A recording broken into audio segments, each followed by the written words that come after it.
आपण पाहत आहोत SN न्यूज मराठी। लाईक करा, शेअर करा, सबस्क्राइब करा व रहा आमच्या सोबत अपडेट।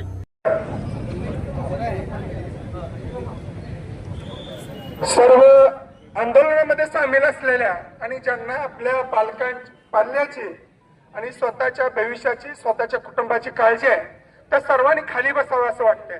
कारण ही आपल्याच देशाची माती आहे आणि मातीमध्ये जो बसत नाही किंवा माती जो मिसळत नाही त्याला इथली जनता मातीमध्ये मिसळते, हा इतिहास आहे। तेव्हा सर्वांना विनंती आहे, जेणेकरून सर्व आंदोलनामध्ये सामील असलेल्या आणि ज्यांना आपल्या पाल्याची आणि स्वतःच्या भविष्याची, स्वतःच्या कुटुंबाची काळजी आहे, त्या सर्वांनी खाली बसावं असं वाटतंय। कारण ही आपल्याच देशाची माती आहे आणि मातीमध्ये जो बसत नाही किंवा माती जो मिसळत नाही त्याला इथली जनता मातीमध्ये मिसळते, हा इतिहास आहे। तेव्हा सर्वांना विनंती आहे, जेणेकरून आपण काय असतात आणि भारतीय नीतिमूल्य काय ते अगदी 5 मिनिटात या मुलीने सांगितलं। आणि ही खरी भारत देशाची कन्या आहे। नीट पेपर फुटला आणि दुबार परीक्षेची वेळ आली। 28 विद्यार्थ्यांनी आत्महत्या केली। इथं अनेक वकील आहेत, ACP साहेब आहेत। साहेब, जर एखाद्याच्या मृत्यूला जर कोण जबाबदार असेल तर त्याच्यावर 302 चा खटला तुम्ही दाखल करता। आम्ही तर फक्त राजीनामा मागतोय। आणि हेच मोदी सरकार आहे ज्यांनी सांगितलं होतं, सबका साथ सबका विकास, न खाऊंगा न खाने दूंगा। आणि आज काय परिस्थिती आहे, 28 कुटुंब उद्ध्वस्त होत आहेत। या घटनेला 20-25 दिवस होत नाही तोपर्यंत टीईटीचा पेपर परत फुटला जातो। म्हणजे हे पेपर फोडणारे किती निर्ढावलेले आहेत, कायद्याचा धाक राहिलाय का नाही। आणि जे कायद्याची भाषा बोलतायत, जे कायद्यानं न्याय मागतायत, त्यांची डोकी फोडली जात आहेत। खरंच हे सरकार डोक्यावर पडलंय काय, असा प्रश्न या ठिकाणी उपस्थित राहतोय। आज किती कुटुंब आहेत, पुन्हा दुबार परीक्षेसाठी पुन्हा दुबार फी भरावी लागली, परत ट्युशन फी भरावी लागली। आणि त्यानंतर जे परीक्षा यंत्रणा आहे ती 2-2 महिने पुढे गेली। आज विद्यार्थ्यांचा प्रवेश लांबणीवर पडलेले आहेत। टीईटीच्या विद्यार्थ्यांना नोकरी लागत नाहीये, त्यांचं पेपरच झालं नाही। आणि जे पेपर देत नाहीत, जे परीक्षा देत नाहीत, त्यांची IAS IPS लेवलला विना परीक्षा भरती केली जाते। हे सरकार न्याय देत आहे का? न्याय मागणाऱ्यांना काय देत आहे? डोक्यात काट्या घालतंय। महिला भगिनींची इज्जत पाहत नाही। आणि हे कुणाला करायला होतंय? कुठल्या आमदाराचा मुलगा पोलीस आहे, कुठल्या खासदाराचा मुलगा आमदार आर्मी मध्ये आहे तर नाही। जे आर्मी मध्ये आहेत, जे पोलीस मध्ये आहेत, ते आपलेच बांधव आहेत।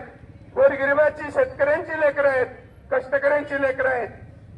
त्यांच्या हातात त्या लाट्या देऊन, बंदुका देऊन आपल्यावर हल्ला केला जातोय आणि सांगितलं जातंय दोषीवर कारवाई झालीच पाहिजे। अरे कुणावर करतो कारवाई?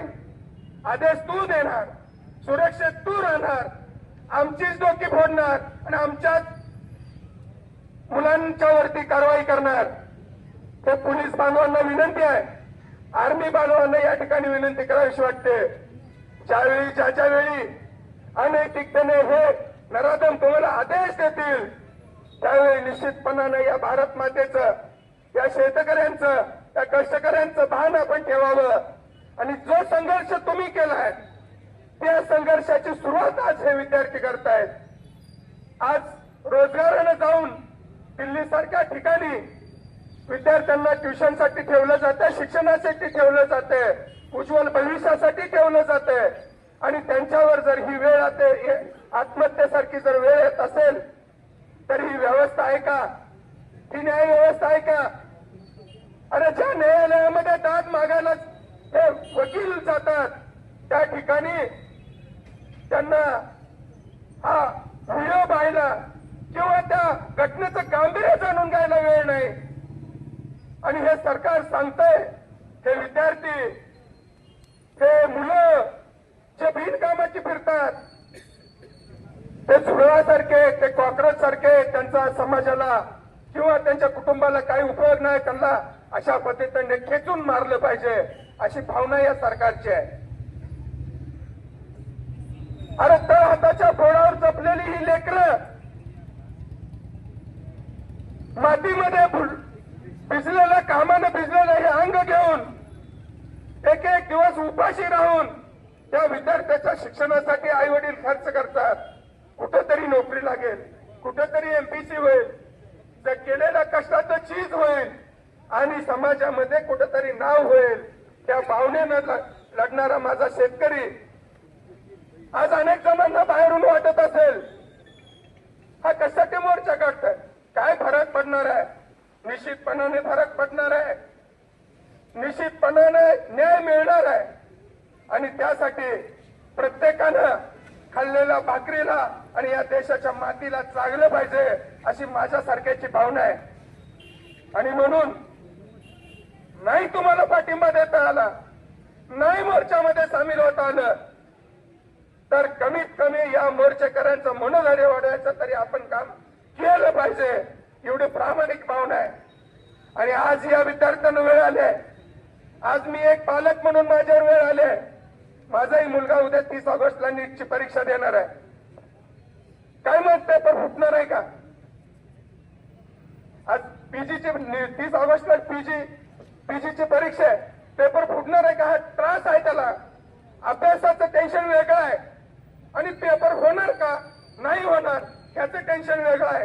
ही परिस्थिती आहे. रात्र मी एक बाप म्हणून झोप लागत नाही अशी परिस्थिती आहे. आमची जागीरदारी नाही. जी मुलं शिकतायत, जे कष्ट करतायत, ही सगळी कष्टकऱ्यांची मुलं आहेत, सर्वसामान्यांची मुलं आहेत. कारण आमदार खासदाराच्या पोराला अभ्यास करावा लागत नाही, त्याचा बाप पेपर विकत घेतोय, ही परिस्थिती आहे. आपल्या बापाची परिस्थिती नाही म्हणून आपल्याला अभ्यास करावा लागतोय, कष्ट करावं लागतंय.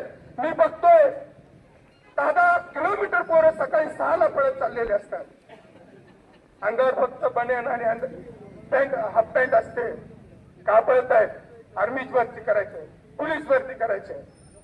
अरे तुम्ही ग्राउंड करचाल, पण पेपर तुमच्या हातात आहे का? मार्क कोणी देणार आहे हेही तुमच्या हातात आहे का? ही परिस्थिती आहे. आणि ही सगळी व्यवस्था बदलायची असेल तर सर्वसामान्यांचा आवाज हा बुलंद झाला पाहिजे. आणि जे देशाची व्यवस्था सांभाळतायत, ज्या राज्याची व्यवस्था सांभाळतायत, त्यांना निश्चितपणाने जाग आली पाहिजे. आणि ती जाग आणण्याचं काम आपल्या सर्वसामान्यांच्या हातात आहे आणि ते निश्चितपणाने आपण करू एवढे प्रामाणिक भावना व्यक्त करतो आणि थांबतो. जय जिजाऊ, जय शिवराय. आणि आपल्यावर जो अन्याय होतोय, अत्याचार होतोय, त्याच्यासाठी आज आपण इथे सर्वजण उभे आहात. आपल्या सर्वांना माहितीये की गेले 25 दिवस झालं दिल्ली येथे जंतर मंतरवर काय होतंय. आज जर आपल्या देशातील विद्यार्थी जो निष्पक्ष आहे, निष्पाप आहे, एक छोटासा उद्या देशाचं भविष्य घेऊन निर्माण होणारा, कळीतून फूल होणारा एक सुगंध आहे, तो जर आज रस्त्यावरची लढाई लढत असेल तर आपण तरुण, युवक, लोकप्रतिनिधी, व्यापारी, इंजिनियर, डॉक्टर आज आपण काय करतोय? आपली मुलं बाळा आज रस्त्यावर लढतायत. कशासाठी लढतायत? दिवस रात्र आपल्या आई वडिलांचं स्वप्न पूर्ण करण्यासाठी, आपल्या देशाचं उज्ज्वल भविष्य घडवण्यासाठी, व एक लोकशाहीवादी देश घडवण्यासाठी हे लोक रात्रंदिवस झटतायत. याच्याबाबत काय होतंय? नीट पेपर फुटतोय, सीईटी पेपर फुटतोय, टीईटी पेपर फुटतोय, नोकर भरती घोटाळा होतोय. भ्रष्ट नेते, भ्रष्ट व्यापारी वर्ग असेल किंवा बिझनेसमॅन म्हणू शकतो आपण त्यांना, 10 लाख रुपये देऊन पेपर फोडतायत आणि त्यांची मुलं त्या कॉलेजमध्ये घालवतायत. सांगायचा मुद्दा काय आहे मित्रांनो, की आपल्या देशात जर विद्यार्थ्यांना रस्त्यावरची लढाई लढत असेल तर देश कुठल्या वळणाकडे चाललाय हे आपण या ठिकाणी नमूद करणं महत्वाचं आहे. आपल्या देशात लोकशाही आहे, एकाधिकारशाही नाही. आपल्या देशात एका नेत्याने म्हटलं की विद्यार्थी जे दिल्लीवर आंदोलन करतायत ते विद्यार्थी आतंकवादी आहेत.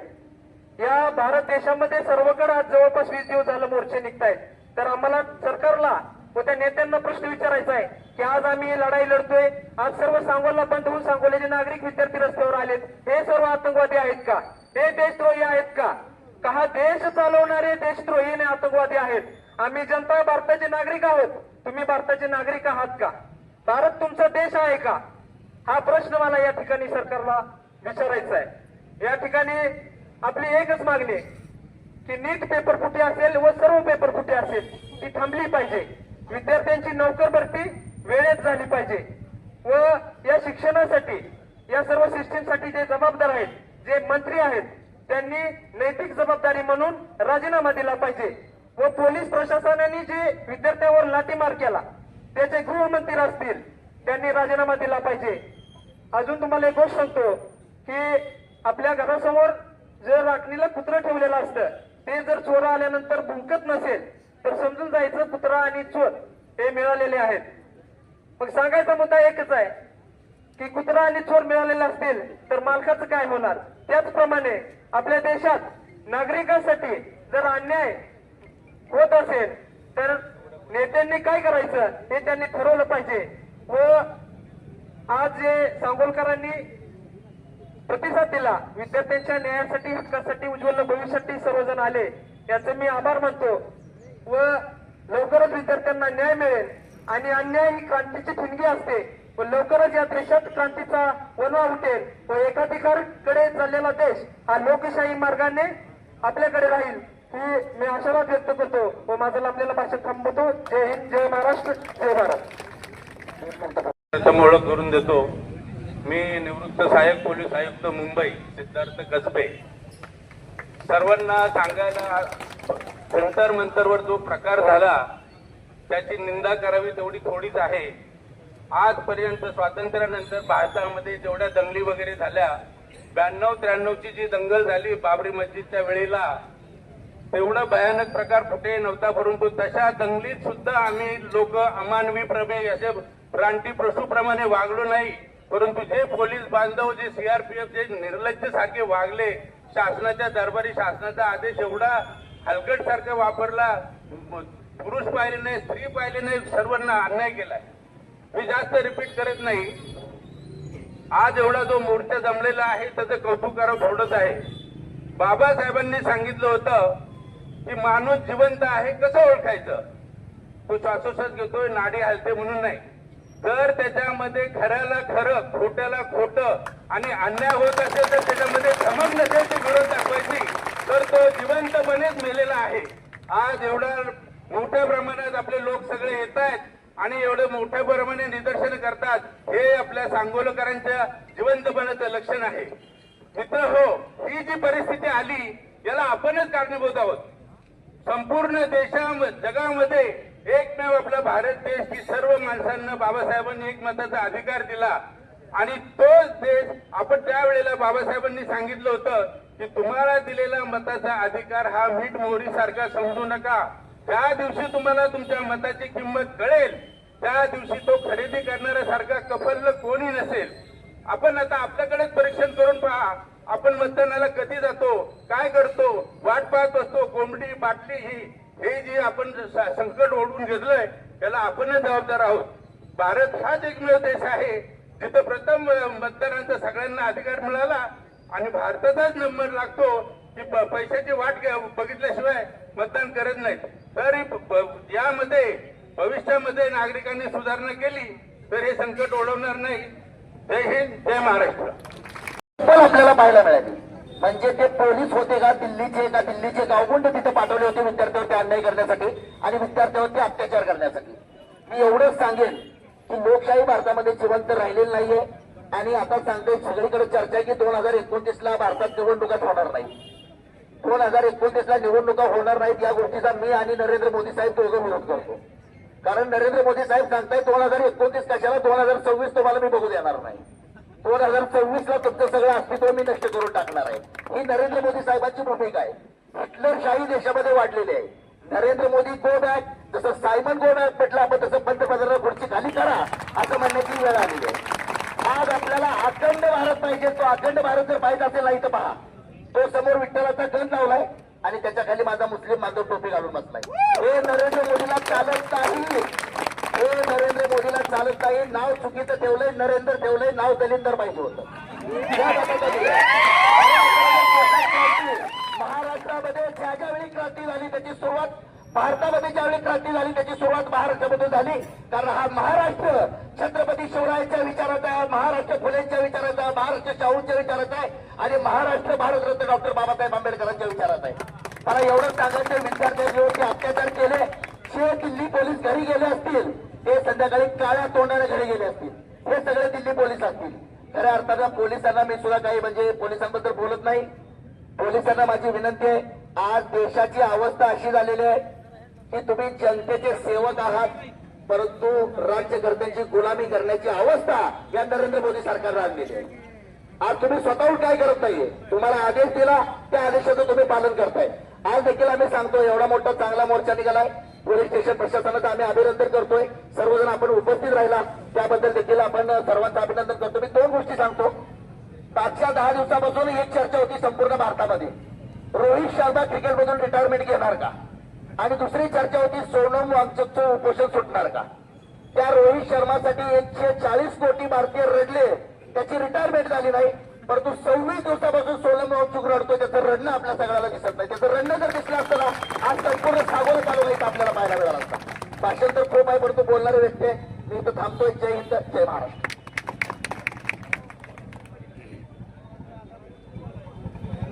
ते पोरग शिकणार, पेपर फुटल्यानंतर येणार, मग आम्हाला इंजेक्शन करणार. त्याला झाट काय कळत नाही, खरंच कळत नाही. तुमची माफी मागतो पण खरंच कळत नाही त्याला. माफी मागून बघतो, त्याला काही करत नाही. तो डॉक्टर होतोय आणि इंजेक्शन करा येते. कशाची नाही या ठिकाणी लोकशाही आहे. लोकशाही या ठिकाणी जर व्यवस्थित चालायची असेल तर हे सरकार पडलं पाहिजे आणि या ठिकाणी शिक्षण मंत्र्यांनी राजीनामा दिला पाहिजे. आम्हाला राग आहे म्हणून मी बोलतोय, तुमच्या सगळ्यांची माफी मागून बोलतोय. कारण आमचा राग आहे, कारण राग व्यक्त केला पाहिजे. जर उद्या जर चुकीचा डॉक्टर या ठिकाणी आला तर त्या ठिकाणी आपल्याला ट्रीटमेंट व्यवस्थित मिळणार नाही. आपण इथून पुढे या ठिकाणी अधिक कसा मोर्चा व्यापक करता येईल त्यासाठी आपण सर्वजण प्रयत्न करूया. एवढीच या निमित्तानं मागणी करतो आणि थांबतो. जय हिंद, जय महाराष्ट्र. काल देशपांडे साहेबांना भेटलो. आज हा शांततेपूर्व आपण मोर्चा केलेला आहे. तरी मला पोलीस अधिकाऱ्यांना काय विनंती करायची, एकाही विद्यार्थ्यावर व जे कोण आमच्या बरोबर सोबतील आयोजक आहेत कुणी त्यांच्यावर गुन्हा दाखल करू नका. नसेल तर मग परत दिल्ली सारखी परिस्थिती सांगोल्यात आम्हाला करायला भाग पाडू नका. यांचं शिक्षण आहे, भविष्यात यांना क्लास 1 अधिकारी विद्यार्थ्यांना बनायचं आहे. त्यामुळे कुणीही गुन्हे दाखल करू नका ही तुम्हाला विनंती. आणि